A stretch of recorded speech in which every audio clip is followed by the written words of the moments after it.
Good evening, everyone. Thank you very much for giving us this opportunity again to be here. I recall the same venue a year back. It's uploaded on YouTube. I use your videos to actually market my mid-cap these days because this was the very place where I came and we had given a call on mid-cap, when everyone was shivering around, what to do with small and mid caps. And, from there, we have had the fund has had a fantastic journey of 24% since, we launched that mid cap fund. So that has been a great thing for us. But today, I think the agenda has been something to do with the entire sort of discomfort which is built around India and the businesses which India run, and of course that sort of shadows on what we do also, which is the disruption. Now the disruption word now after so many years is been remembered by most of the people is essentially because to do with the artificial intelligence. Artificial things remains artificial. They never become real intelligence according to me. So I think, my presentation is going to be around that to prove a point that, human will remain, human intelligence will continue to be valued and remain, constant. Artificially things will come and it will only support us. But let's look at, the macro picture before, while Ajay ji, covered a lot of it. I will just, run through that 81 trillion. I think, it's 10 year back exactly. And I have the GDP data also, that our country has, grown almost 100% from 2015 to 2025.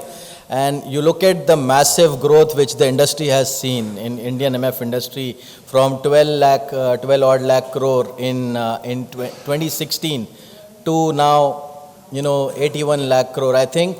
And another point which is very, very important to note that this is the data, this is the household saving data. If you look at last year's reported data by central bank, it's be about 20 lakh crore.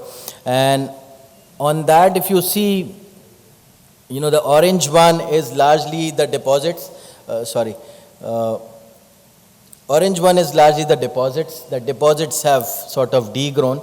And the blue one is basically the equity and the investment funds, which has grown from 15% as part of the household saving, allocation to almost 23% as part of their overall allocation. So I think that's kudos to all of us, who've been part of this brilliant industry, that the kind of work every one of us have put across and, been able to change the way India sort of saves their money. And in fact, if you look at, we have hit almost 19.9% of mutual fund to GDP, right? So our AUM to GDP is 19.9. That's actually the highest which the industry or the country has hit. But if you go a step forward, it's actually the lowest, So every crisis, whenever there are crises, I think, in every crisis we see opportunity. And to me, apparently, I've been talking about this wherever, in whichever forum I go. And, when a year back, I think Jio was one of the biggest, talk of the town when Jio was coming, that what will Jio do to the mutual fund distribution and the IFA space. And now AI is, one of the things that what will it do again. So, every time we debate this thing, I think we come out very stronger and we think that, the industry has so much of potential that while it is at the peak, but it is globally, right now is the lowest. And as I mentioned last time also, that either, we catch up on the percentage, which is the 18-19% becomes 20-25%, or our economy, which is $4.2 trillion, becomes, $10 trillion or $12 trillion in next decade or so. Either ways, numerator or denominator, whatever moves, I think, we are already seeing the change in trend of savings of Indians, right? And as we always keep talking about at Helios, that every decade there'll be more number of consumers who will get added to this and who will consume financial products. And if that continue to happen, I think, the industry should move in somewhere in this direction. It can be double, triple from here in next decade or so. And to us, it is just the beginning of the wealth creation. In fact, we are so bullish when we had launched our financial services product, we talked about it, that, it's not only financial services as a category is not only limited to only banks. It is now gone to, various other, wealth management, depository, insurance, various other things. It's very well diversified. And we believe that, the journey has just started. I think there is too much, in fact, the saving habit, the way SIPs have become the household thing. I think people remember SIP as a word and not mutual fund. They don't even know it is mutual fund. They know I want to do SIP. I think that's the kind of, branding the SIP has done. It has grown at a rate of 30% in last 4-5 years, and in fact has grown at a rate of 25% in the previous 4 years prior to 21, pre-COVID, and from there it has even grown faster. So SIP is becoming a habit. But here is the point to note that for, Mr. Ajay also spoke about that there has been SIP stoppage. And, the published number is 85%. 85% is the ratio. So basically, let me decode this for you. For every 100 new SIP, it is, in the public domain that 85 SIP gets stopped. Now, that 85 SIP is actually not the real number. Let me decode that further. That it might be, because there are certain SIPs which are not for lifetime. There are numbers, put in like, 4-year, 5-year SIPs. So they get stopped. But in realistic term, it is still upwards of 51-52%, right? So for every new 100 SIP, there is 50 SIPs which is getting stopped. I think that's something which is, that's something which is, I think, largely in our reckoning attributed to, the thing which we, are generally getting worried about. I will talk about it. The disruptor. Now, who is the disruptor? The disruptor is largely the wealth tech firms, the Grows, the Zerodha. They have brought in efficiency in terms of onboarding and all. But there is somebody who's getting, so whenever there is a disruption happens, somebody is disrupting and somebody is getting disrupted, right? So I think what is happening is that the online platforms are sort of taking away the share from the existing distribution fraternity, which includes you, which includes the corporates, banks and all that. Essentially because of the service which they provide, which is basically the fastest onboarding. But the previous slide which is shown to you, that's 50% or 52% of SIPs which is getting stopped, right? Let's only look at these two things and talk about. While it is providing an onboarding and disrupting and reaching out to the masses of India, but it is not able to handhold, people, make them stay put. The number of SIPs which is, getting stopped largely. Last year we did an analysis and we could find that it was to do with do-it-yourself investors. So while one front, the technology is supporting, but, the point to understand is that it is democratizing the investment world. It is, bringing investors faster, at a OTP level, they are bringing them to the mutual fund space. It is making them easy. But the SIP stoppages tells you a different story. The SIP top stoppages tells you a story is basically that, you know, that algorithms cannot empathize. They cannot, they cannot hold investors. There is a different relationship altogether which Indians or maybe human beings have with their money, right? I think money is, if you look at the Times of India habit survey, right? 96,000 Indians, or that is 56% of the respondents, believe to have said that they are very disciplined with their money. Despite all these apps being there, about 12% odd of people are still fearful about their money. And,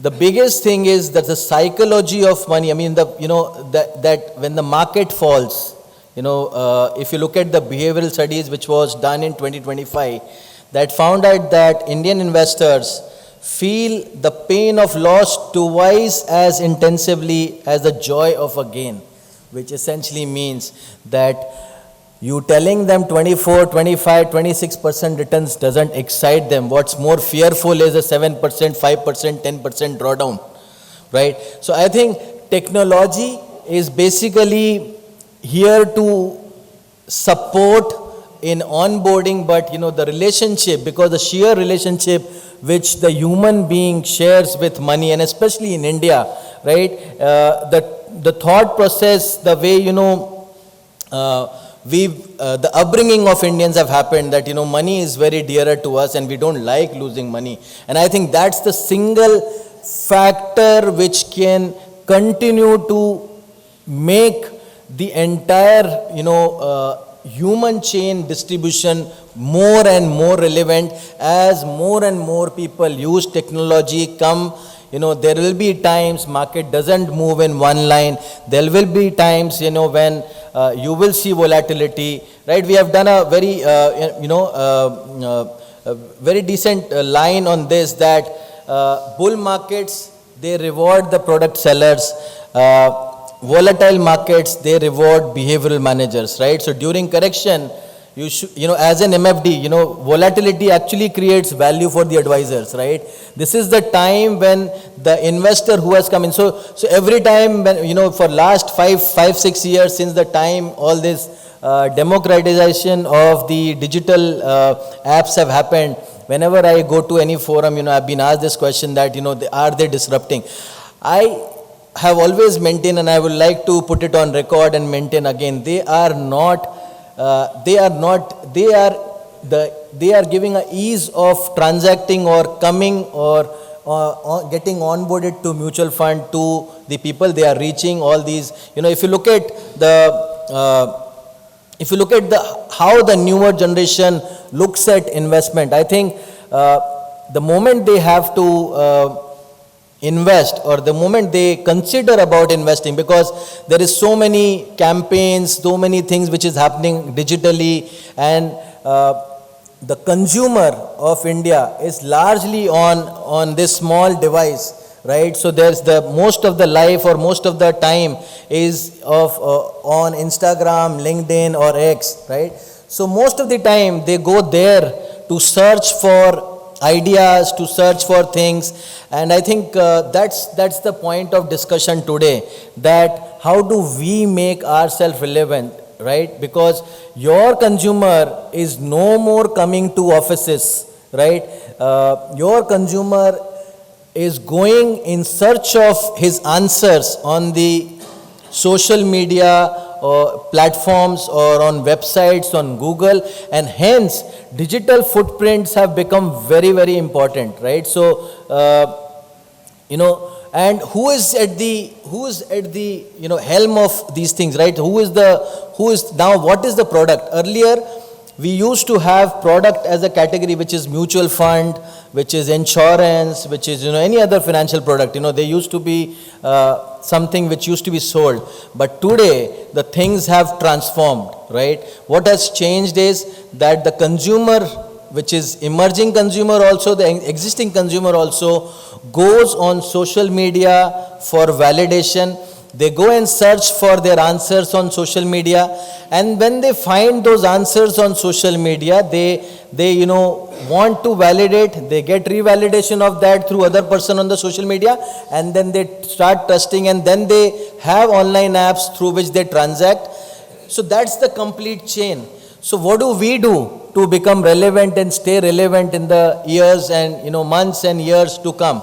Is to build our digital presence. Who is the product here? Now mutual fund is no more a product. You are the product. I think a consumer who is going on social media to validate will also want a validation of your ability to manage. So I think what is must is basically the presence, right? So why, so your marketing matters more than anything. Your presence today matters more than anything. I think for the entire mutual fund distribution fraternity, I think the first thing should be your social media profiles, right? You need to start somewhere. You need to start somewhere, because your consumer is going there for validation.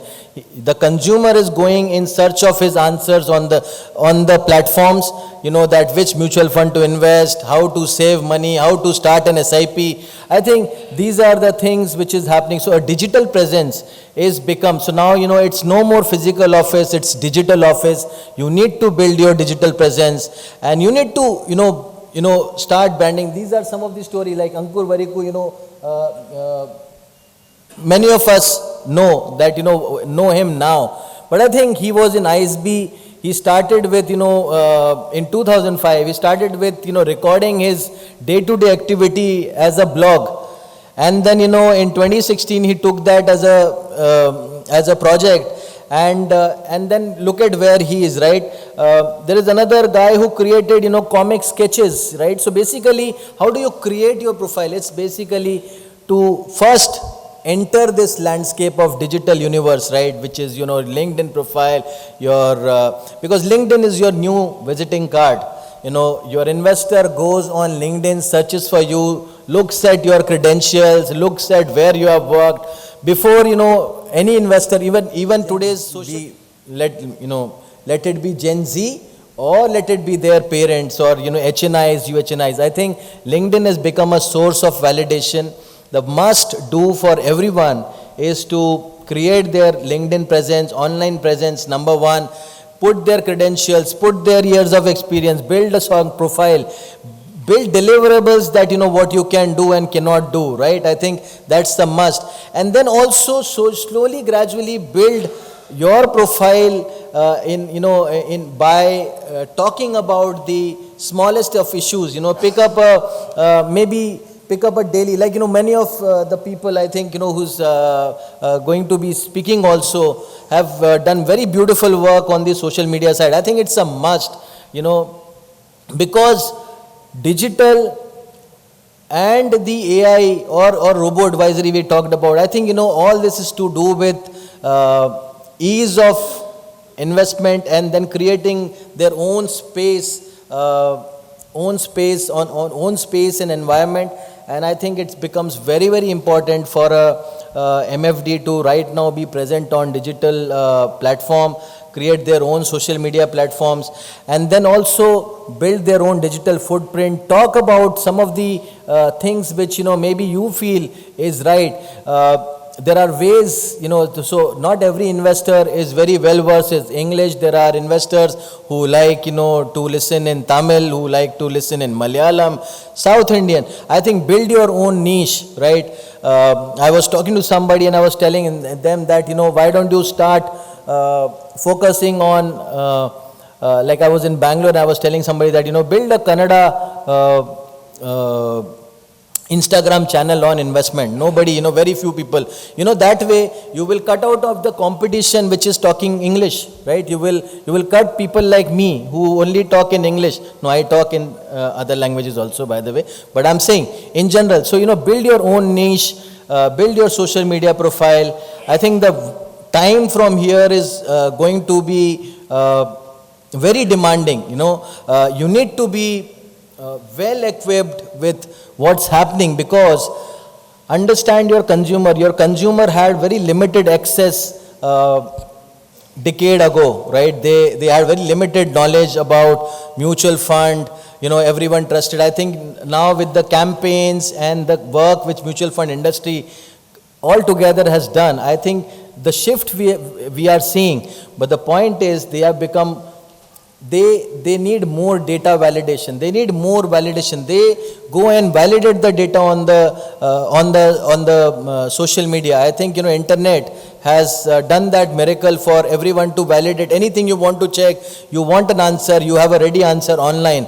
So I think you need to equip as a community to MFD as a community to that. You need to build your digital footprint. You need to equip yourself in terms of knowledge in be it about how to various platforms. So you have learning platforms like Udemy and all, where you can go do small short courses about customer management and various things which is relevant for you. I think upgrading yourself and building your digital footprint is very, very, very important for us to focus on the next 10 years. Now coming to AI, will it disrupt or not disrupt? I think to some extent it will disrupt, but because the relationship which investors have with the money, and that I think it's a business of trust. For me, mutual fund distribution has always been a high level, multi-level marketing. It's a business of trust that 10 people, they trust you because they know you, they interact with you day in, day out. They trust you with their money, and then you know me, or you will get to know me in some years that okay, this is Devi Prasad, he's part of Helios, and this is Helios, and this is Samir, this is Dinshaw, right? And this is the team which have got extensive experience of equities and they've been doing that, and that gives you confidence to continue allocating to us and promote. So I think it's a business of trust. It's a complete chain. It cannot be largely broken by AI because I think quants and everything has limitation. I always have maintained that there is nothing called autopilot in investing. There is nothing called autopilot in flying, right? Even when you're flying, you have autopilot, but at some point of time you need pilot's guidance, right? So I think life is going to be like that. There is nothing to be worried about, AI is coming or something else will come. Things will keep coming because human will continue to innovate. They will continue to innovate for convenience, right? So, but I think if you will not catch up with that, we will get disrupted, right? So that's the message, that we need to catch up. We need to change the way we currently behave. We need to focus more on value creation as a business than on the monthly paychecks. I think that's, so we need to look at, obviously, margins will come down, margins will come down as the industry grows, margins will come down. But I think the matter is to focus on that if I manage 1,000 individuals today, or I manage 500 families today, how do I manage 5,000 families? I think that's the scale, because with thin margin, it doesn't get impacted, right? So I think that's the scale which you all need to think. And in terms of potential, I have already shown in my previous slides, I think India has tremendous potential. I am never tired of talking about India, but I think, too much of potential India has. It's just the beginning of the next, era for us. And I believe that, there is a lot for you, me, and everybody in this country and in the market, especially people like us who are part of the wealth management and the asset management industry. So there is a lot for all of us. I think the point is to have patience, stay put, upgrade ourselves, build our digital footprints, and be there where the consumer is coming. I think changing and adapting to the newer things is the way to go, than to getting worried about it and thinking what to do, rather than think what should we do to catch up with the world which is ahead of us. And I think another point is with digitization, it has opened up more than Chennai, it has opened up Pondicherry, Madurai for you, Salem for you. I think, the rail connectivities have also opened up transportation for you. So I think it opens up a bigger market for you as an MFD also, that you can reach any city in 2-3 hours, the kind of connectivities, the Vande Bharats and all of the world. I think you can manage client in other cities also. Digital has been a blessing in terms of managing other, clients from other cities. So I think 2020 taught us how to, go online, talk about. I think now the need is to build our digital footprint and take forward our lives. So that's my big picture message. SIPs will continue to be your revenue thing. As I said, you need to talk about. You need to stop worrying about the margin shrinkage. You need to start thinking about the volume growth. I think you need to start thinking that how do I grow my reach and my number of investors who are part of me, and digital will play a very big role in that. Helios, we are there. We have a philosophy of elimination investing. We want to do very selective equity product. Our life is driven by distribution, which is you. And we have always believed that I think India is under-penetrated in mutual fund distribution. And I think, we are working towards that direction, that how do we grow that pie. And this is our, briefly about our product suite and what we do. We have now, for some of the MFDs, we have a dedicated virtual RM vertical also, which we have started centrally, which are reaching out to the tier 2, tier 3 town IFAs and, handholding them wherever our offices are not there. So through your platform, I want to send out that messages also. And also, whatever deck and marketing material we have on our website, you can go and do co-branding of that, so that's also possible through our website, and can be shared from there only directly to your investors. So with that, thank you very much once again for having me here, and let's hope for the best for all of us and for the industry. Thank you very much. Let's grow together.